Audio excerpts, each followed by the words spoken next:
দেখেন, ইতালি হচ্ছে এমন একটা দেশ, এই যে দেখেন, মানে শয়ে শয়ে বিঘা জমি, 100-150 বিঘা জমি মানুষ এই যে কৃষি সবজি করে রাখছে, সালাদ করে রাখছে, বিভিন্ন সবজি, বিভিন্ন ধরনের সবজি করে রাখছে ইতালিতে। সো আপনি যদি ইতালিতে এসে কৃষিকাজ করতে পারেন, আমি মনে করি যে আপনার বেকার থাকতে হবে না আসলে।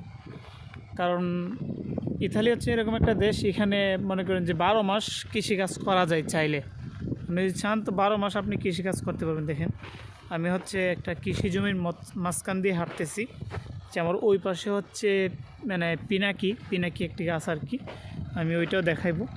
এটা হচ্ছে মনে করেন যে সালাদ গাছ, এই সালাদ আর কি।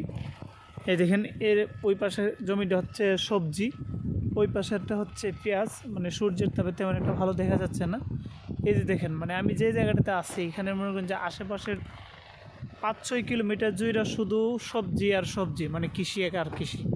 সো আপনি যদি ইতালিতে আইসে কৃষিকাজ করতে পারেন, আমি মনে করি যে আপনি বেকার থাকতে হবে না আসলে। মানে কথাগুলো যে বাইরে আসলে ইতালিতে আছে তাদের একটু অন্যভাবে নেই, দেখেন অন্যভাবে নেবেন না আসলে। আপনারা হয়তো বা শহর সাইডে আছেন, যারা আসলে শহর সাইডে আছে বা সিটিতে যারা থাকে, তারা মনে করেন যে কাজ পাওয়াটা খুবই টাফ ইতালিতে। কারণ এক কথা হচ্ছে আপনার কাজের আসলে কোনো এক্সপিরিয়েন্স নাই বা কোনো অভিজ্ঞতা নাই, আপনি কোনো কাজ জানেন না, যার জন্য আপনার কাজ পাওয়াটা একটু কঠিন হয়ে যায়।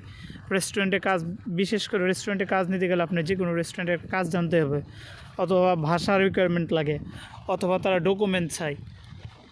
কারণ ডকুমেন্ট ছাড়া কোনো ভালো রেস্টুরেন্ট বা ভালো কোম্পানি আপনাকে হায়ার করবে না। তারা কন্ট্যাক্ট যদি না করতে পারে তো আপনাকে কিসের জন্য কাজে নেবে? তারা তো আপনার যদি উইথাউট কন্ট্যাক্ট আপনার কাজে নেই, তাহলে তো সেক্ষেত্রে তাদেরকে জরিমানা দিতে হবে, বুঝছেন? সো এই হচ্ছে কথা। দেখেন, এটা হচ্ছে পিনাকি গাছ আর কি, এটা পিনাকি ক্ষেত। এখানে আসলে আমি এটা দেখাতে চেয়েছিলাম। সো এই হচ্ছে ইতালির জমি।